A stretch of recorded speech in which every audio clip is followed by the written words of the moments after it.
Hey, everyone. We are back with another inspirational interview. I'm super excited for you to meet Leah today. She is going to inspire you to connect with all of your circle friends around you, whether virtually or in person. And I just want to remind you all that we are going live using StreamYard. So if you'd like to participate in our conversation, it's wonderful if you give StreamYard permission for us to see your name so we know who you are. And please send in your questions and comments and insights as you flow through this wonderful time with Leah. And if you're watching the replay, type #replay and let us know you've been here. Leah is in our group so she can see what you're sharing if you aren't here live with us in real time. So let me introduce the fabulous Leah DeLuzio. She is a women's circle facilitator, a ceremonialist, and event creatrix. Feeling deeply called to assist with the collective rising of divine feminine energy, she has been embodying her inner priestess and using her extensive event coordination background to facilitate powerful and transformational experiences for women. Leah is the owner and founder of Her Sacred Circle Event Company, a high vibrational event planning company consciously curating women's circles, workshops, retreats, and virtual immersions. She facilitates a free virtual sisterhood space, which is Her Sacred Circle, or Her Sacred Goddess Collective, which currently connects thousands of women worldwide. Leah also offers intimate one-on-one containers as well as coordinates a variety of private events. She is on a soul-led mission to reawaken sisterhood and help women remember their own divine magic, beauty, and power. I'm so excited to welcome Leah to our inspirational interviews. Without further ado, here she is. Hello. Hello, my sister. Hello. I'm so excited to have you here today. And I would love to just start with you sharing a bit about your story, who you are, and how you came to do this work. Yes, thank you so much for the opportunity. My Yeah. name is Leah, and I am a women's circle facilitator, as Hannah mentioned. And I've been in event coordination actually since college. Like, there was actually a major for that. So I've always been drawn towards creating spaces for connection and laughter and love. I've done everything from weddings and corporate events to music festivals. And then in 2017, actually in Floyd, Virginia, where Hannah is, at Anahata Retreat Center, I was at a women's retreat, which ironically, it was the same retreat that this year I met you, Hannah. But I sat in my first women's circle, and it changed my life. Growing up, I was one of the girls who would just hang out with guys. It just felt easier. It felt more natural. I wasn't really down for, any of the BS. I was just like, I was, just kind of more relaxed in that way. So it felt more comfortable just hanging out with the dudes. And I was a little intimidated by the concept of sitting in a circle of women, and some that I had never met. But I felt this call, like I felt this, just deep nudge to just go there. And so I did. And when I say that it changed my life, it literally was this point of trajectory that I could never even fathom. It was this 180 for my life after sitting in a women's circle. Without sounding cliche, it felt like my soul had been doing it for lifetimes. And I just had this deep, deep inner knowing that I was meant to share this medicine. And at that point in my life, I didn't know exactly how that would play out, but I just almost felt like I had this secret that I wanted to scream from the mountaintops about this powerful medicine that can make you feel so held and supported and heard and witnessed.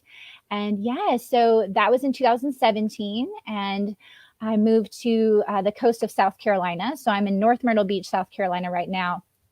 And when I got here, I wanted to find community like I had in Floyd. I wanted to find women's circles. I wanted to sit in soulful sisterhood, and I wasn't seeing a lot here. So it kind of became a, if you build it, they will come type situation. And I held a circle on the beach had an amazing turnout. Even at the first one, I think we had maybe 12 women. And then from there, it has grown. When COVID hit, everyone was obviously in their homes, but there was still this deep, deep need for connection. So the Facebook group that I had originally started, Her Sacred Circle Goddess Collective, originally became a space for women after a circle in South Carolina. We would just, stay in contact, right? But when COVID happened and everyone was at home, there was such a call to expand that. And so it's actually become a global sisterhood with women from all of countries all over. It continues to blow my mind when I see people joining. But yeah, so through kind of the virtual experience with women and in person, it is just something that I love, just sharing, this medicine of women gathering. Yeah, it's so powerful. Yeah, so I'm curious for you to talk a little bit more. I didn't know that part about when you were younger. You mostly were drawn to hang out with dudes and to hang out with men. And I would love for you to share a little bit more about what the push-pull is of the feminine energy of absolutely. or how you've experienced it. Yeah. Sure. So I often, when speaking about the medicine of circle or the medicine of soulful sisterhood, this wounding gets brought up, right? And so you may have, seen or read or heard something about the sister wound. A lot of women have a hard time connecting with other women. And there's a lot, there's a deeply layered wound that exists within women right now, based on so many things. And so when I say sister wound, it's that feeling you might get of competition against another woman or mistrust. Or I think most anyone, watching has experienced a woman talk behind her back, or, most likely have talked about another woman behind her back. In grade school, the little girls that wouldn't play with you. There's all of these scenarios that have happened that just continue this wounding.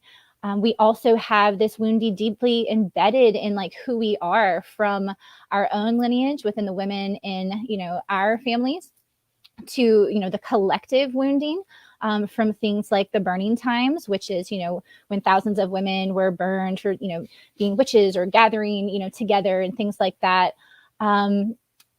The feminine, and when I say feminine, I mean in male or female, the feminine energy has been suppressed for thousands of years.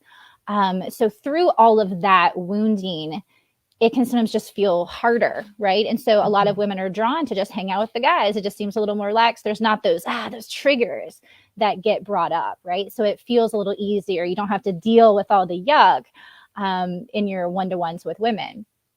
But I've found that the only way to move through that wound is to vulnerably step into relationships with women, which doesn't sound fun because that's what you're trying to avoid, but that's where the medicine is.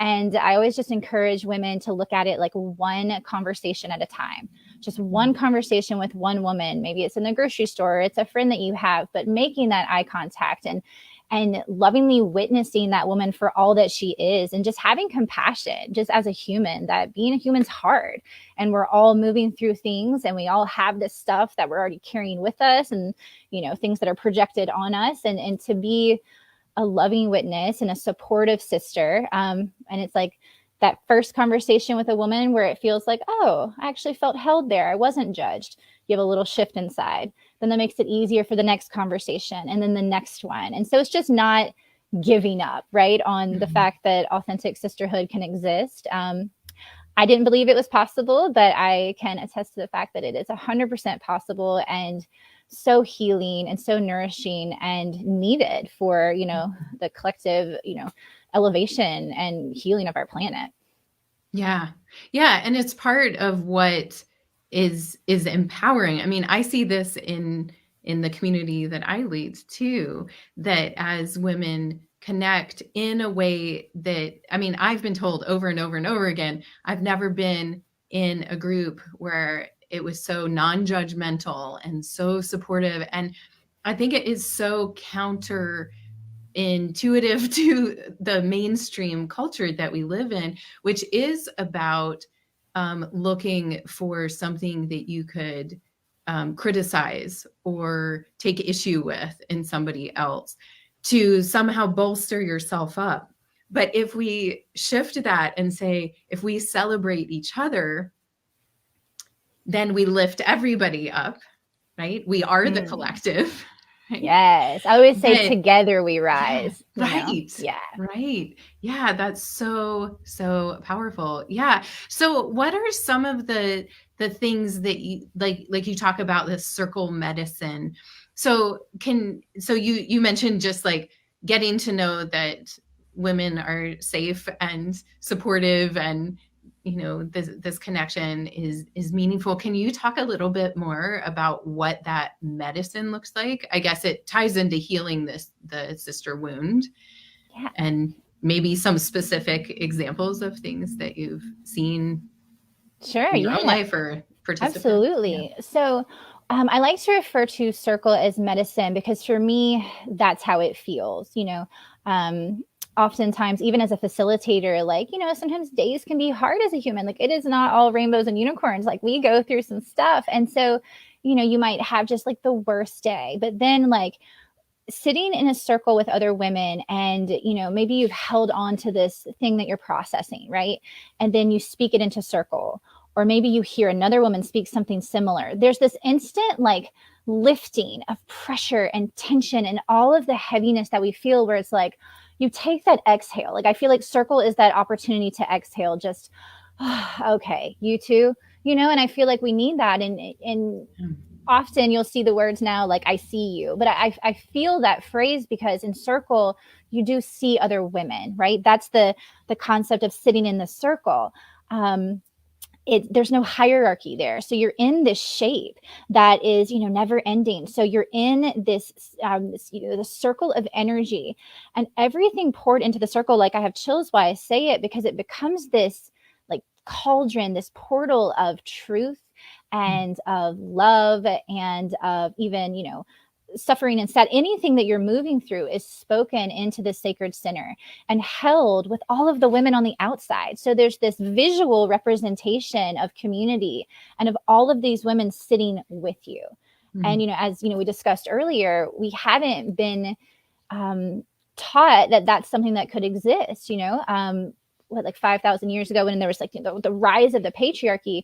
We went from these more circle gatherings to more linear thinking, which then led to sitting in, meeting rows with like a leader up front teaching and speaking to us, right? Circle is a reclamation of community, and that everyone has a place, and that we're all in this together, which is exactly what you spoke to. And I think that's what it's about, is remembering that we are all here together. And we're all, what is it that Ram Dass says? We're walking each other home, right? Yeah. But it's that we part. And circle is a beautiful way to come back to that we. Yeah, I love that. Yeah, and that one thing that I see over and over and over again in the work that I do too is the recognition of, like, if you're experiencing it, somebody else is or has or will. Right? Yes. You're not alone. And there's so much of the ease that can come in by not feeling like we're somehow flawed or different or wrong, that we are all human, and there's sticky, challenging parts of this life adventure. And so, yeah, I love that you're doing that. So I love that image too, of the circle being a portal, a container for whatever is happening. Like, everything is welcome, right? Absolutely. Yeah. Did you want to share some more about the history of? Yes. The history of circle. I'll often say, circle is not something that I created by any means. The powerful part of circle as medicine is that people have been gathering in circle for thousands of years from all over the world in, all cultures and traditions. There's evidence on cave walls that spiritual gatherings were happening as early as far back as 300,000 years ago. And then there's evidence from, cave art, relics, that over 30,000 years ago, people were gathering purposely in circle for spiritual or shamanic experiences, right? And so then if you think about kind of moving through history, you have the fire, right? When you're living in community or you're living in villages, you have that fire, which becomes a sacred center. And so women would gather around the fire to cook, to raise their children together in that kind of community effort, to share stories, to celebrate, to mourn. So we were always kind of in this circle atmosphere. Women used to gather in very sacred ways for rites of passage. We used to bleed together in, tents and temples. And then through, the rise of the patriarchy, industrialization, secularization, and then even now with like the rise of the digital age, we've like slowly been like pulled away into our little silos, right? So instead of that, it takes a village, it's been very much like, oh, it's all on me. And, women have a lot to hold, so returning to circle and this reclamation of circle is an opportunity to get back to community, to remember exactly like you said, that we don't have to do this alone. And that, the experience that you're having, I always say in circle, even if you, think that whatever you're going to share, oh, well, no one else would resonate. Like I guarantee you someone will in one way or another, because we are so connected and we do have so many similar things, that it's beautiful just to witness other women in their truth. And I find that vulnerability shows a lot of strength, right? So it's also this place to remember how powerful we are, and that through that you don't have to be strong all the time, that you can lean in and let community hold you and let soulful sisterhood hold you, right? And then when you have the strength, then let someone lean into you. And it's this beautiful energy exchange there of, really being all in it together. Mm-hmm. But yeah, circle goes back throughout time. And it's so powerful to think about that, when you're sitting in a circle, or even if you're in a virtual circle, that sometimes blows my mind even more, because it's like, 30,000 years ago, women were sitting and gathering like this. And now here we are. And even now, you and I, to be in our intimate container in completely different states, to be able to have powerful conversations. Like it's such a blessing to have technology.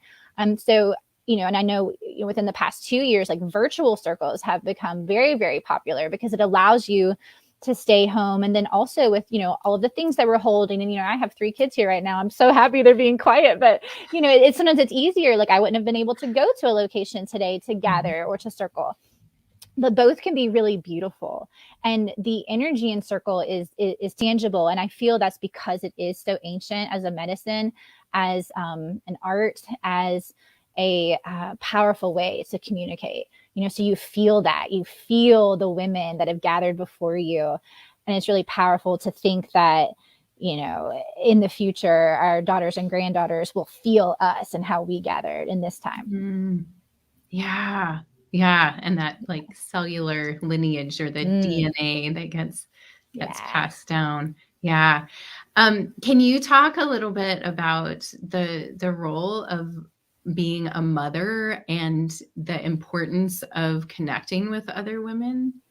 Yeah, it's so interesting, but obviously, it's actually not, because I believe in synchronicities, but literally before we hopped on, I read an article that was talking about the villageless mother, and how, we obviously used to live in community, and it was intergenerational community. So you had, your mothers and grandmothers there helping.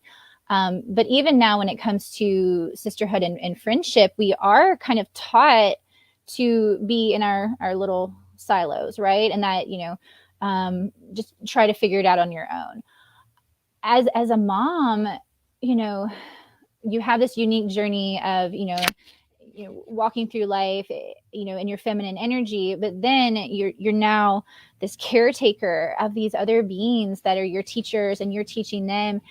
But it's still that same medicine of circle. Like I actually do specific mother circles for this reason, because it's a little bit of a different conversation when you can talk just about the motherhood, because, there's enough medicine that you need there where it's like, oh my gosh, like I lost it today. I tried to stay calm and I got angry. And then the mom's like, okay, well, like, hey, me too, this happened. Or I'm dealing with something with my preteen, and then there's another mom that's like, oh, I got you. I see you. And it takes some pressure off. And it's a reminder that like, mama, you got this. Like you're doing an amazing job. And it's hard for everyone, because sometimes it feels like you're failing as a mom, you know, and I know that mother guilt is pretty intense. So despite all of, you know, the beautiful efforts of the day, sometimes when I lay down, it's that one thing where I'm like, oh man, like wish I could have shifted that. And so circles with other mamas, the ones I host are called Mama Bear. It's really beautiful because you're able to have other women look at you and be like, you're doing amazing, and like we are all in this together. And it's a reclamation of that. It takes a village when it comes to raising children, because I think that it does. Yeah. And I think about with Ayurveda, like sometimes I refer to Ayurveda as the grandmother wisdom. It's like the healing from food and lifestyle practices, and right, that the grandmothers knew back in the day. And we don't have that connection intergenerationally now. Like we kind of push our elders aside and we're like, you're not very useful anymore. And so that, yeah, I mean, one of the things I love about my community, and I'm sure your community too, is that the age range of women who are connecting and sharing their wisdom, being able to help each other, you know, like younger members helping the older members with technology, maybe, you know, or like, you know, or the older members, you know, who have raised children and, you know, have gone through, you know, really showing up for the women who are in the throes of mothering right now, you know, that are just like, I remember that. Oh my goodness. And like, you know, here's a little perspective that's so helpful to have that cross-generational, connection. One of the things that I see, and I'd love to have you speak about this from your perspective, is how hard we are on ourselves. And one thing that comes, I mean, I do a lot of inner work with the people in my Vitality Circle and deeper dive programs. And we really go into like how we are speaking to ourselves in a way we would never speak to anybody else. And so I'd love to hear your perspective on, I do think that gathering and connecting and sharing that vulnerability and voicing, like, what is it that I'm saying to myself that's like, if I actually say it out loud, feels so painful. You know, I would never talk like that to somebody else. And then being able to shift that, like that mirror work can be so, so powerful. And yet we as women continue to be so hard on ourselves. Yes. Oh, so much there. So I know. So much goodness. Yeah. So let me speak to your most recent question. And I definitely want to touch back on the grandmother wisdom, because I find that really powerful as well. Women we're so hard on ourselves. And it does come back to, you know, some of the conditioning and some of the, ancestral wounding that lives within our DNA. Like for so long, we were told we're not powerful, you are not worthy, right? And so, you know, we're conditioned through society to compete against each other, right? You know, you see these unattainable things in magazines and TV shows, sometimes these images of what a woman should be. You're asked to hold all of these things that are impossible. No one person could hold all of the things that we're all asked to hold on a daily basis. So you wake up feeling like you're failing, you know, and that's why I find circles so beautiful, is because if you're going through an experience like that alone, that self-talk does become harsher and more negative, and there's no like light at the end of the tunnel, because it's like day after day with some of this. But if you weave in experiences where you're lovingly witnessed and where you can watch other humans, you know, express what they're going through, it's like we mentioned earlier, it's just that reminder of like, I'm not the only one, right? And then I've seen really beautiful things happen in circle when it comes to the worthiness piece, which I think is just something that's deeply, deeply wounded in the feminine, is this reclamation of power. I use the word reclamation a lot because I feel like that's really what's happening with the sacred feminine is, you know, it's rising, and women are remembering that it's okay to speak their truth or to have a voice at all, to be powerful, to stand tall, to own their magic, right? And which, can I just insert? Absolutely. That, yeah. I just want to clarify that looks very different from masculine power. Right. Like, yeah. Like we've played that game for a long time. Yes. Of trying to, and a lot of women succeeding Sure. in having masculine power. What you're talking about is feminine power. I just wanted to clarify that. Yes, absolutely. Yes. For so long, it's been this like go, go, go, competition. Like I've got to, fight to get where I want. And we've had to. We didn't have seats at the table, right? So there was part of that, which obviously contributes to that sister wound I mentioned. But the feminine power is this gentle knowing, is that connection deeply to your intuition. It's this remembering that softness can have power, that fluidity can have power, right? That sensuality can be powerful and magical and, beautiful. And through Circle, I've experienced women who so many times, which is just so cool because I feel like a cheerleader for all of these women that I sit in Circle with, because I've had women like express to me like, well, I've had this idea to start a business, and they were really like nervous about it. And then really without like, they just start attending circles. And then over time, they naturally are tapping more into their sacredness, more into their power. And I've watched so many women like create businesses or like take big risks that they weren't doing before. And it's because you are amplified when you're held, when you're like, oh, like I do have this. I'm not alone. Like I have community supporting me. Like I am like an amazing goddess. Like, I use the word goddess a lot, but it's that inner goddess. It's that knowing that, wow, I am divine and I have that connection to source, and I can use that while I'm here to, create beautiful things. And yeah. And then, because I know with time, I mentioned the grandmother wisdom, because I find that so important when it comes to Circle, bringing back the honoring of that wisdom, the honoring of the crone. Actually, in the Goddess Collective, the Facebook group, I did a whole series that was called Crone Wisdom, where I invited women to come in and speak on whatever topic they felt called to share, because I know there's wisdom there and I want to hear those stories. And Circle is an opportunity to sit with women. At the circles I do here in North Myrtle Beach, we have women as young as 10, young women at 10, and then we have women in their 70s and 80s and everywhere in between.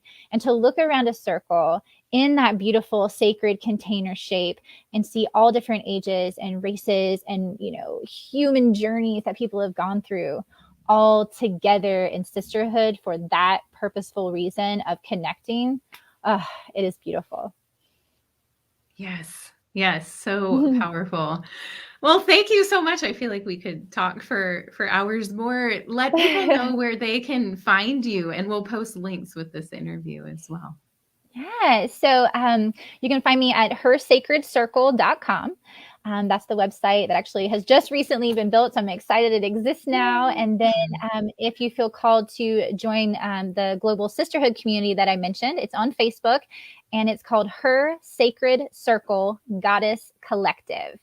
And I'm on Instagram at Her Sacred Circle. And thank you so much, Hannah, for this opportunity. I love that we met at a women's retreat, connecting in soulful sisterhood. And then, months and months later, get to talk about it here in your amazing community. And I just honor you for holding sacred space for women in the way that you do, in such a beautiful and powerful way. Well, right back at you. We're doing what we're called to do, and benefiting lots of other people. And I know you have a training that you just launched for other people who are interested in leading women's circles. Yes. Do you want to share about that? Absolutely. So I am in this place where I feel very called to guide other women that may want to hold space in Circle for other women, because I see this ripple effect happening of just circles all over, and then women that are impacted in those circles taking, that medicine to other areas and ultimately healing the planet. Right. Exactly. Right. Exactly that. Sitting in Circle, having it shift you and wanting to share it with others. So in a meditation, the words return to Circle came to me. So I have a mentorship that's called Return to Circle Mentorship and Circle Facilitator Certification. And, you can email me at hersacredcircle@gmail.com or contact me on Facebook or the website to learn more about that. Awesome. That's so exciting. And thank you for helping others lead the way too. Well, it's been a pleasure having you here. Thank you so much for taking the time. I hope you have a fabulous holiday season with your family, and I hope to connect again soon. Yes, ma'am. Good to see you, my sister. Love you. Right. Bye. Bye.